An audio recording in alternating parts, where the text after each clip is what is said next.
So let's talk a little bit about a typical day in this community for someone that wanted to join, let's say.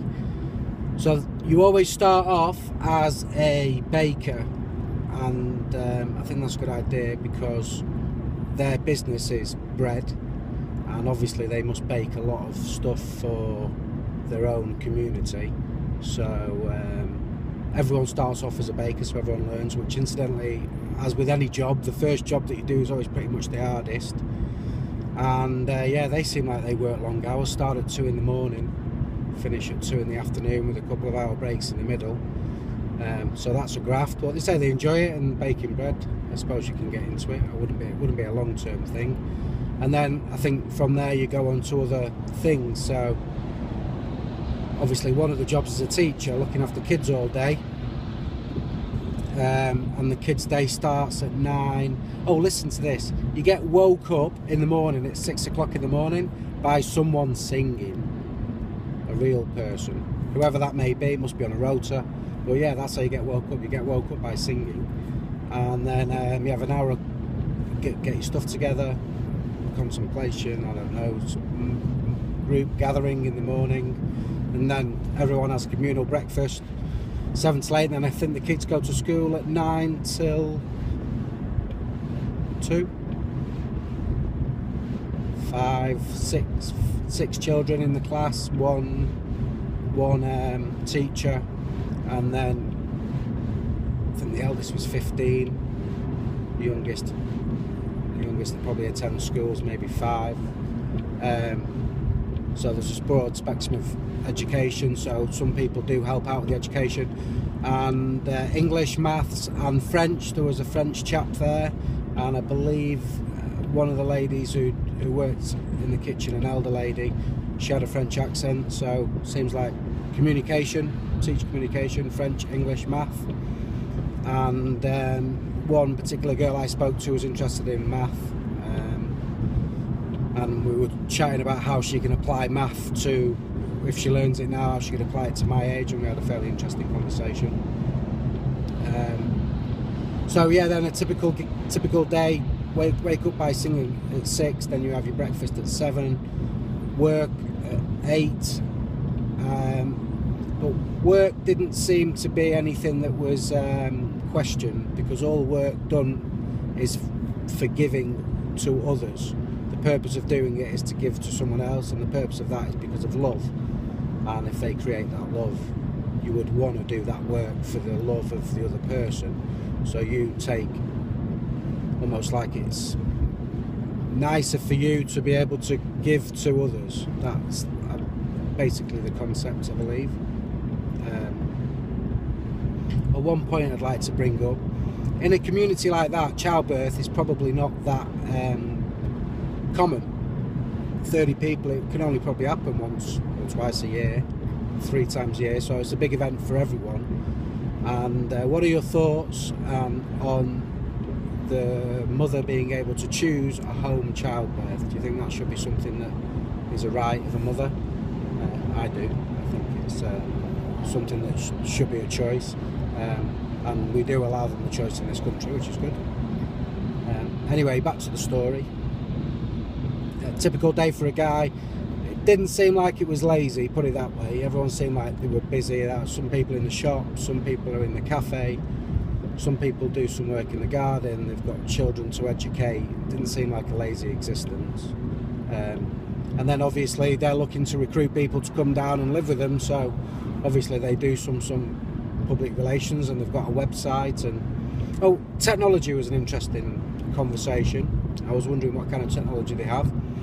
Every home has a personal computer, and I believe everyone has access to the internet. No children are allowed on the internet without adult supervision, and there's no TVs, so there's no mass media. I asked the question if I was interested in a particular subject that I thought would benefit the community, like let's say you wanted to get horses or pigs, and I wanted to research that.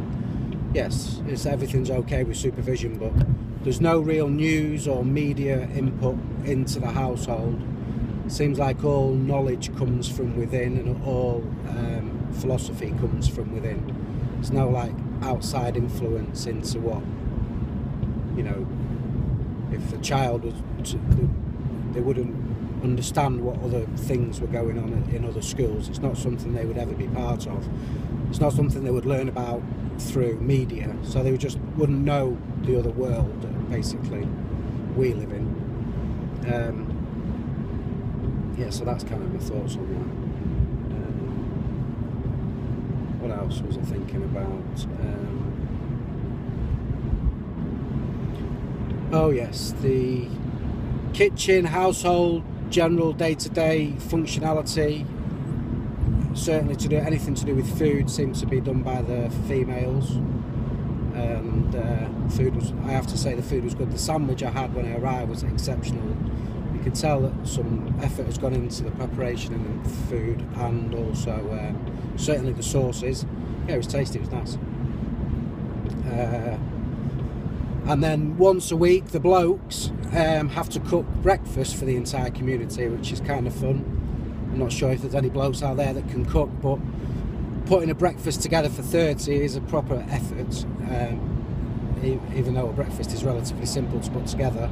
So I bet that was quite fun, and also I bet it's a bit of a chore as well.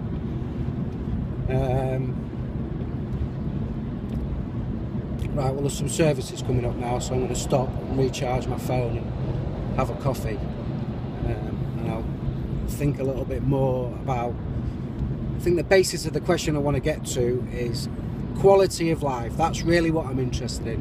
What is their quality of life like compared to other people in my network, other societies that I know? Is it a good quality of life? Right now, my thoughts are inclined to say, yes, it is a good quality of life. I don't know what scale it's on right now, but it seems like a fairly good, nice, happy, loving existence. And can't really find anything dark, as it were.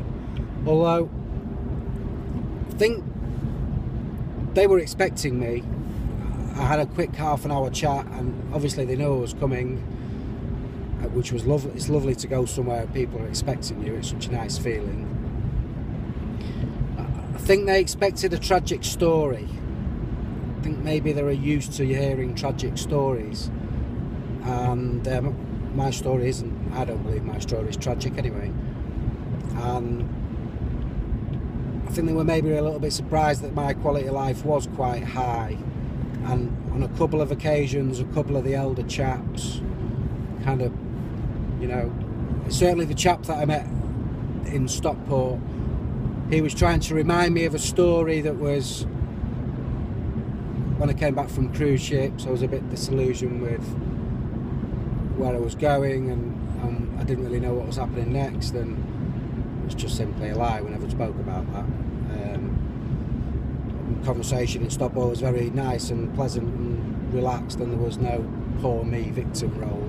I think they expected a bit of a victim role, but to be fair, probably the kind of people that are attracted to that way of life probably have suffered the victim role quite a bit, and maybe that's what they expected. Don't know about that, but it didn't affect my experience one bit. I very much enjoyed it. I think they maybe have been a bit confused that I didn't have a sad story to tell, or things aren't going so well, and I didn't take that approach, because I don't really have that approach to life anyway. But that was kind of interesting. But the conversations flowed very well, and they were nice people to talk to, and they were educated, and everyone had a story to tell, like everyone seems to. I met one chap, African chap, I think he was African, maybe. Single, he moved there when he was in his 50s. He's only been there 3 years, I think he was like 52 or something. Very nice guy. Yeah, we were chatting. Actually, I got a gift as well, got a treat. Didn't give him any money, by the way. So they fed me, watered me, give me a cake, coffee, a treat to take home for me and Suze. Never asked for 1 penny. No, that's no word of a lie. And the thing is, I didn't even have any money on me. I had like a few pound coins in the car. Obviously, I'm going to send them what I believe the trip was worth by, I'll send them some cash, because obviously I did use some resources, but there was no mention of that kind of thing. Yeah, it was very nice. I can't remember where I was up to. So, oh yes, we had some very interesting conversations with regarding the world and the future, and what we can expect maybe, and what do they expect from their community. They obviously want to grow and spread their own word, and I'm fascinated with the idea of Thomas More's utopia and how that could apply to the human species, because I'm pretty sure we're clever enough right now to be able to feed, clothe, heat, and look after life on a mass scale. I mean, we do it pretty much in the UK quite well. Doesn't seem like too much of a reach to apply that model elsewhere, and seems like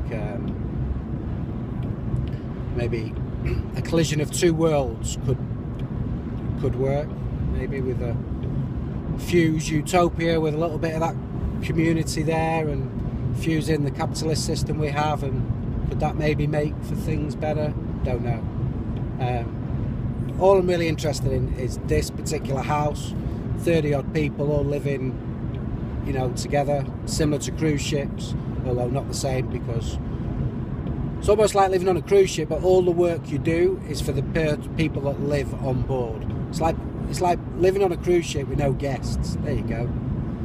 Everyone works for each other, but you do have to make a little bit of finance to put petrol in the tank of the ship, but overall you're all working as a community. It's like that, but there's only 30 of them. So I like that concept. That seems to work quite well, and then obviously the education is part of it, and then I guess it basically your true belief on what do you think children should be taught right now when they're growing up, and if the first thing they're taught is to give and to love and to be giving as a person, don't suppose it really matters how that gets through, as long as it gets through, whatever technique they're using regarding pushing that down. But the thing is, the people teaching the kids are like the mates of the parents of the kids, so everything is very communal and probably lots of talking, and I noticed this, I noticed that, oh yes, and the building, there's obviously lots of talking and communication. That can only be a good thing. So anyway, that's what I was talking about, technology. If they don't have sat-navs, but they do have mobile phones, their ovens for baking bread are industrial size ovens used in big bakeries. It's not like home stove fueled by their own fuel. No, it was a proper business. You could tell the kitchen was a real business in a kitchen. They run it as a business, and they'll have it's like any house, like a house but with 30 people in, basically. That's how it is. It's a house that 30 people run in, and they run a budget, and they've got a product. The product is bread, and they live between themselves and educate themselves, and they believe in a particular thing, and they think that this is possibly the future of the world. It might well be. I don't know. Interested in your thoughts? See you later.